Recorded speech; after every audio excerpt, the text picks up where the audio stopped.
नमस्कार, मैं सलोनी गुप्ता और आप देख रहे हैं जन हिंदुस्तान पर सुनहरी यादें। और आज का पहला एपिसोड देशभक्ति से परिपूर्ण है, क्योंकि देश में इस वक्त जो माहौल बना हुआ है उस लिहाज से कहानी के तेवर एकदम सटीक हैं। और अब आपको लेकर चलते हैं सीधे कहानी की ओर।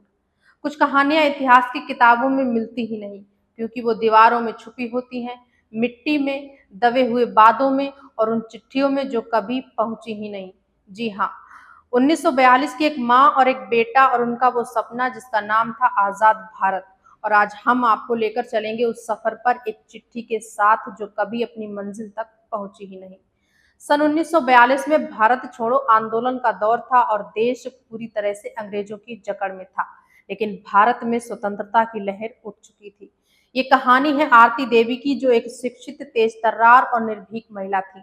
आरती देवी बनारस के एक प्रतिष्ठित परिवार से थी, लेकिन उनके भीतर स्वतंत्र भारत की देशभक्ति इस कदर समाहित हुई कि उन्होंने अंग्रेजों के खिलाफ आंदोलन में शामिल होने के लिए अपने सभी ऐशो आराम छोड़ दिए। उन्होंने बाकी महिलाओं के बीच आजादी की अलग जगाई, गांव-गांव जाकर जागरूकता फैलाई और गुप्त रूप से क्रांतिकारियों के लिए संदेश और हथियार पहुंचाने का काम भी किया। लेकिन एक दिन हुआ ऐसा कि आरती देवी एक बेहद महत्वपूर्ण चिट्ठी लेकर जा रही थी, जिसमें अंग्रेजों के एक बड़े षड्यंत्र का भंडाफोड़ करने की योजना थी। लेकिन रास्ते में वो पकड़ी जाती हैं और अंग्रेज अफसर उन्हें कैद कर लेते हैं। अंग्रेजों की तरफ से उन्हें कड़ी से कड़ी यातनाएं दी गई, लेकिन उन्होंने किसी भी प्रकार का भेद अंग्रेजों के समक्ष जाहिर नहीं किया। इसके बाद अंग्रेजों ने उन्हें जेल में बंद कर दिया और इसी जेल में उनकी मुलाकात एक युवा क्रांतिकारी से होती है, जिसका नाम था फैज अली।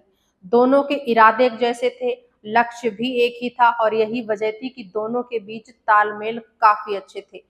जेल में ही फैज अली ने आरती देवी को अपने घर की याद, अपनी माँ की दुआएं और आजादी के सपनों के बारे में बताया।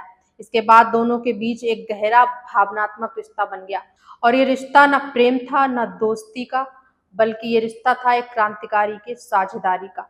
लेकिन कहानी यही मोड़ लेती है, क्योंकि जब आरती देवी को अंग्रेज पकड़ लेते हैं तब आरती देवी उस महत्वपूर्ण चिट्ठी को निगल जाती हैं, ताकि अंग्रेज उसे पढ़ ना पाए। और इसके बाद फैज अली को फांसी हो जाती है और आरती जेल में ही मर जाती है। लेकिन 80 साल बाद उसी जेल की मरम्मत के दौरान एक दीवार के पीछे छुपी हुई एक चिट्ठी मिलती है, जो कि फैज अली ने अपनी माँ के नाम लिखी थी। और जब ये चिट्ठी पढ़ी जाती है तो उसमें एक माँ के सपने, एक बेटे की कुर्बानी और एक नारी की वीरता की सुनहरी याद मिलती है। तो चलिए, अब हम उस चिट्ठी का पूरा भावनात्मक और ऐतिहासिक मजमून आपको बताते हैं, जो फैज अली ने अपनी माँ के नाम 80 साल पहले जेल की कोठरी में लिखी थी। चिट्ठी की शुरुआती लाइनें कुछ इस कदर थी। जेल नंबर 3, बनारस, तारीख 14 अगस्त सन 1942। मेरी प्यारी अम्मी, जब आप ये चिट्ठी पढ़ें तब शायद मैं इस दुनिया में ना रहूं, पर यकीन मानिए, मेरा जाना कोई मातम नहीं, ये मेरी माँ की गोद, मेरी मिट्टी और मेरे वतन के लिए दी गई कुर्बानी होगी। अम्मी, जब आप मुझे आखिरी बार स्टेशन पर छोड़ने आई थी तो आपने मेरे सर पर हाथ रखकर दुआ दी थी कि जाओ बेटा, सर ऊंचा रखना। और आज वही सर वतन की मिट्टी पर झुककर खुद को धन्य मान रहा है। यहाँ जेल की कोठरी में बहुत ही अंधेरा है, दीवारें नम हैं पर दिल रोशन है, क्योंकि मैं जानता हूँ कि मैं उस सुबह का हिस्सा बन रहा हूँ जो अभी हिंदुस्तान के सीने में पल रही है। अम्मी, आपने मुझे झोला पकड़ाकर कहा था कि अगर लौटना ना हो तो अपनी माटी के नाम कुछ छोड़ कर आना, और आज मैंने वही किया है। अम्मी, यहाँ मेरी मुलाकात एक और लौ से हुई है, जिसका नाम है आरती देवी। वो आपके जैसी ही साहसी है, औरत होकर भी वो अंग्रेजों के सामने चट्टान है।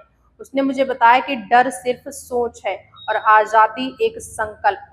मेरी सबसे बड़ी चिंता आप थी, पर अब नहीं, क्योंकि मुझे यकीन है कि आप मुझे रोकर नहीं, मुस्कुरा कर याद करेंगी। जब बनारस की गलियों में तिरंगा लहराएगा, जब बच्चे स्कूलों में जनगण मन गाएंगे, तो जान लेना तुम्हारा बेटा उस सुबह का एक छोटा सा बीज था। आपका बेटा फैज अली, जो मिट गया पर झुका नहीं। 80 साल बाद एक चिट्ठी ने न केवल एक बेटे का प्यार बल्कि एक पूरी पीढ़ी का बलिदान हमारी आंखों के सामने ला दिया। वो लोग जिनके नाम इतिहास की किताबों में नहीं मिले, उनकी यादें आज भी हवा में जिंदा हैं। और ऐसे वीरों के लिए दिल से एक ही आवाज निकलती है कि दुनिया से भले तुम चले गए, पर तुम तो दिलों में जिंदा हो। उड़ने की प्रेरणा मिली तुमसे, तुम ऐसे एक परिंदा हो। यादें कभी मिटती नहीं, बस वक्त का इंतजार करती हैं, दोबारा सुनाई देने के लिए बिल्कुल सुनहरी यादों की तरह। नमस्कार।